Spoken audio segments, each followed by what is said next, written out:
The internet created its own monsters, and they're more terrifying than anything Hollywood ever produced.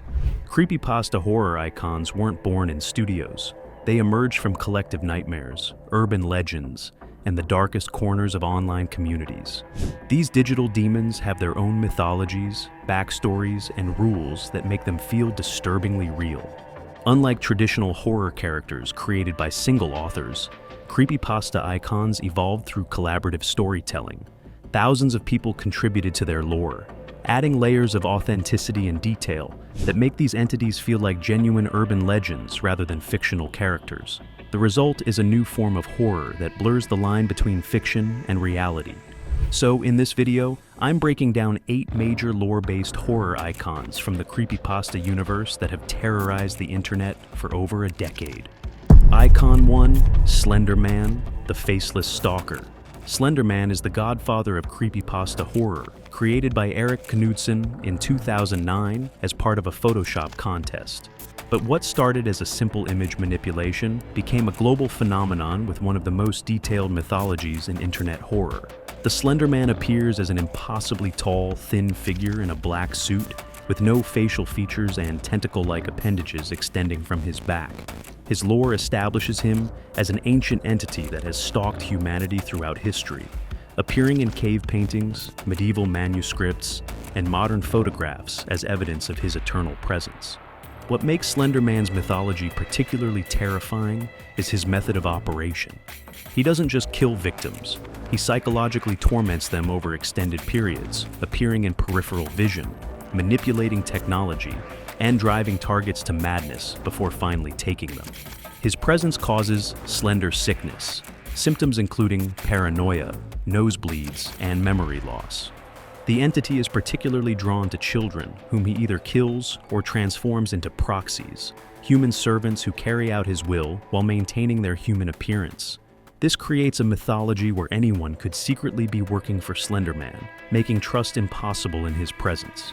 His lore includes specific rules. He appears in forests and abandoned places, can teleport instantly, becomes more aggressive when directly observed, and leaves behind pages with cryptic messages.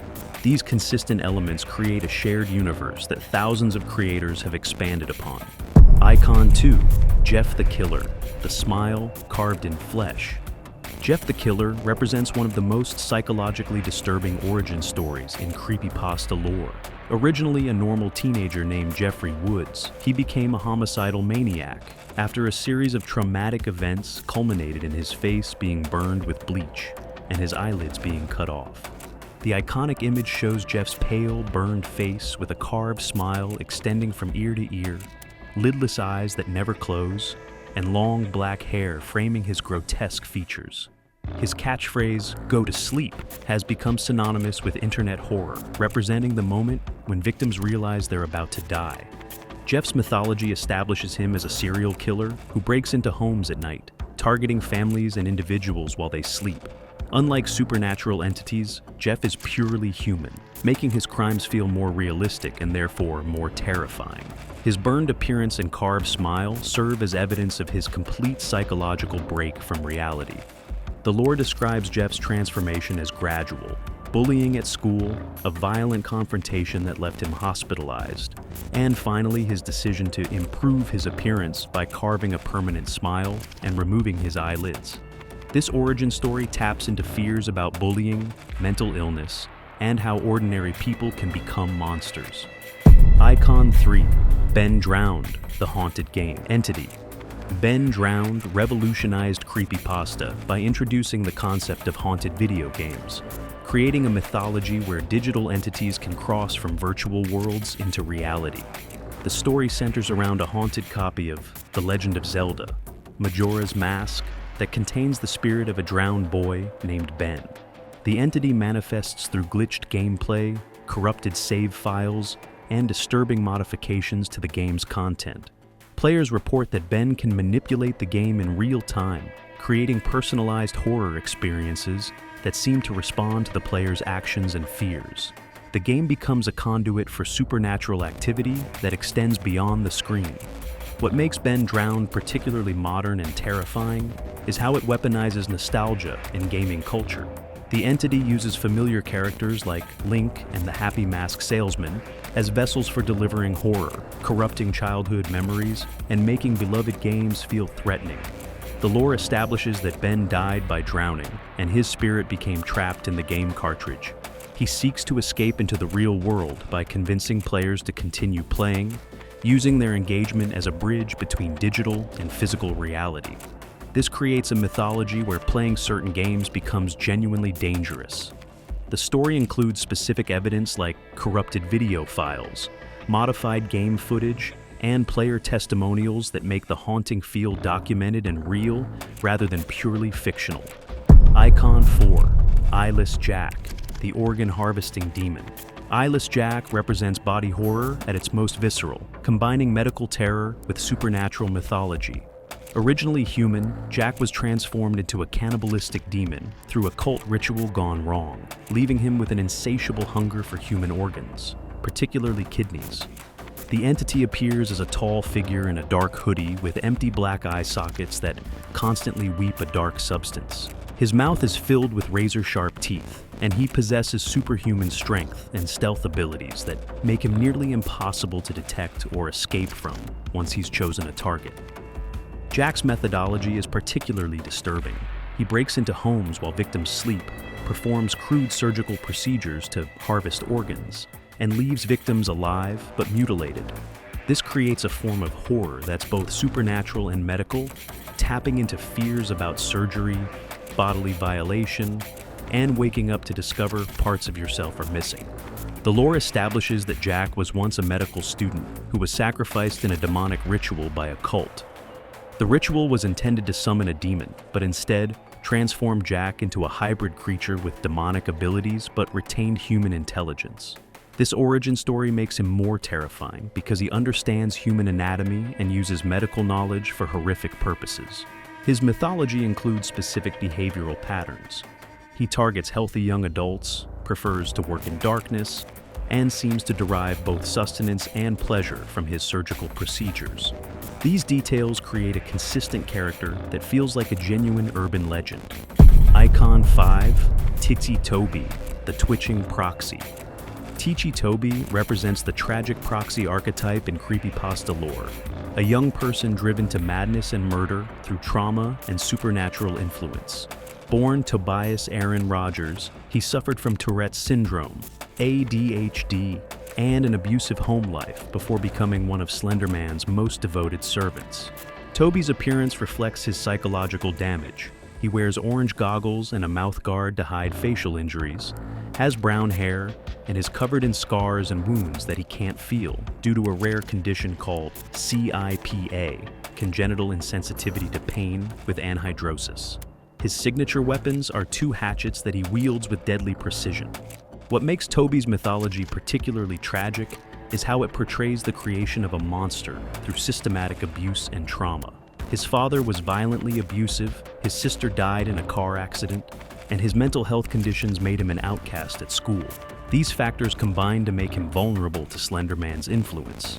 The lore describes Toby's transformation as gradual, first experiencing hallucinations and blackouts, then discovering he had been killing people during these episodes without remembering. Eventually, he embraces his role as a proxy and begins hunting victims for Slender Man, while maintaining a childlike personality that makes him both pitiable and terrifying. His mythology includes specific behavioral traits, uncontrollable twitching and verbal tics, an inability to feel pain, and a tendency to giggle or make jokes while committing violence. These details create a character that's simultaneously sympathetic and horrifying. Icon 6, Laughing Jack, the Corrupted Imaginary Friend. Laughing Jack represents the corruption of childhood innocence, transforming the concept of imaginary friends into a source of genuine terror. Originally created as a colorful, friendly clown to be the imaginary companion of a lonely child named Isaac, Jack became twisted and evil after being abandoned and forgotten for years. The entity appears as a tall, monochromatic clown with long black hair, a striped shirt, and cone-shaped nose. His appearance reflects his corruption. What was once colorful and cheerful has become black and white, representing the death of innocence and joy. His laugh, once meant to bring happiness, now signals impending doom. Jack's mythology establishes him as an entity that exists in the space between imagination and reality. He can only be seen by children initially, but gains more power and physical presence as he corrupts his young victims. His methods involve psychological manipulation, turning children against their parents and friends before eventually killing them in elaborate carnival-themed scenarios. What makes Laughing Jack particularly disturbing is how he perverts the trusted relationship between children and their imaginary friends. He uses this intimate connection to isolate children from their support systems and gradually introduce them to violence and death through games that become increasingly dangerous. The lore includes Jack's origin story with Isaac, showing how neglect and abandonment can corrupt even the purest intentions. As Isaac grew up and forgot about Jack, the entity's personality darkened and he began seeking revenge against all children for the abandonment he experienced. Icon 7. Sonic.exe, the corrupted gaming icon. Sonic.exe represents the corruption of beloved childhood characters, taking the familiar blue hedgehog and transforming him into a demonic entity that traps souls within video games. This entity appears as a twisted version of Sonic with black eyes, red pupils, and a disturbing smile that never changes regardless of the situation. The mythology establishes that Sonic.exe is actually a powerful demon that has taken the form of the popular video game character to lure victims into his digital realm. Once players start the corrupted game, they become trapped in a nightmarish version of the Sonic universe where the familiar characters have been tortured and killed. What makes Sonic.exe particularly effective is how it subverts expectations. Players expect the familiar, cheerful world of Sonic games, but instead encounter a hellscape where beloved characters like Tails, Knuckles, and Dr. Robotnik have been brutally murdered. The entity forces players to witness these deaths while maintaining Sonic's characteristic smile. The lore describes Sonic.exe as having godlike powers within his digital domain. He can manipulate the game environment at will, create personalized horror experiences for each player, and even reach into the real world to affect players physically. Victims report feeling watched, experiencing nightmares, and finding evidence that the entity has accessed their other games and files. The mythology includes specific rules. The entity becomes stronger with each person who plays the game, can spread to other devices through file sharing, and seeks to collect souls to increase his power in both digital and physical realms. Icon 8. The Rake, the Pale Crawler. The Rake represents primal animalistic horror, a creature that embodies humanity's ancient fears of being hunted by something faster, stronger, and more savage than ourselves. This entity appears as a pale, emaciated humanoid creature that moves on all fours with incredible speed and agility. The creature's appearance is deliberately unsettling: hairless pale skin, sunken black eyes, long clawed fingers, and a mouth filled with sharp teeth. It's described as being about 6 feet long, but capable of standing upright when necessary. Its movements are described as unnaturally fluid and spider-like, allowing it to climb walls and ceilings with ease. The Rake's mythology establishes it as an ancient creature that has been stalking humans for centuries. Unlike other creepypasta entities, the Rake doesn't seem to have supernatural powers. It's simply a highly evolved predator that has learned to hunt humans with terrifying efficiency. What makes the Rake particularly terrifying is its unpredictable behavior. Sometimes it simply watches victims from a distance. Other times, it attacks without warning. Some encounters result in death, others in psychological trauma, and some victims report that the creatures seem to be studying them rather than hunting them. The lore includes documented sightings dating back centuries, suggesting that the Rake is either immortal or part of a species that has been preying on humans throughout history. Witnesses describe finding claw marks on trees, strange footprints, and the feeling of being watched in wooded areas where the Rake has been sighted. The entity's mythology emphasizes its intelligence. It learns from each encounter, adapts its hunting strategies, and seems to understand human behavior well enough to exploit our fears and weaknesses. And there you have it. 8 lore-based horror icons from the Creepypasta universe that have redefined digital terror. From Slender Man's faceless stalking to the Rake's primal hunting, These entities prove that the internet's collective imagination can create monsters more terrifying than any traditional media. What makes these creepypasta icons so psychologically powerful is how they evolve through collaborative storytelling. Unlike movie monsters created by single authors, these entities were shaped by thousands of contributors who added layers of detail, backstory, and authenticity that make them feel like genuine urban legends. These creators have built a new form of folklore for the digital age, using the internet's collaborative nature to craft entities that feel authentically terrifying because they emerge from genuine community fear and fascination. Which creepypasta icon terrifies you the most? Drop your thoughts in the comments below. And don't forget to subscribe for more explorations of internet horror.